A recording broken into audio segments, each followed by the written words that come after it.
விருச்சக ராசி நேயர்களே, குரு பெயர்ச்சி 2025 உங்கள் ராசிக்கு 8ஆம் இடத்தில் குரு.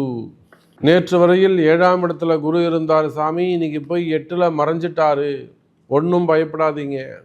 ராசிக்கு 5ஆம் இடத்துல சனி பகவான், 4ஆம் இடத்துல ராகு பகவான், 10ஆம் இடத்துல கேது பகவான். சார், இந்த ராகு கேதுவுடைய மைய புள்ளின்னு சொல்லுவாங்க சார், 4-10ங்கிற இடத்துல விருச்சக ராசி மாட்டி இருக்கு. அதில் 8ஆம் இடத்தில் குரு இருந்து அந்த ராகு கேதுவை அவர் சரி பண்ண போறாரு.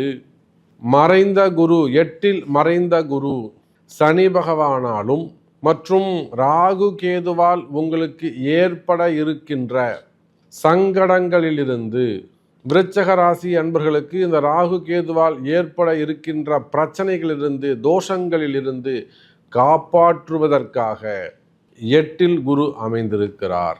முழுமையா குரு பகவான் 9வது பார்வையா ராகுவையும் 3-11 கேதுவையும் கண்ட்ரோல் பண்ண போறாரு. அப்போ 8ல் குரு மறைந்தாலும் ராகு கேதுவால் வரக்கூடிய பிரச்சனைகள் எல்லாம் நீங்கள் சமாளித்து விடுவீர்கள் விருச்சக ராசி நேயர்கள்.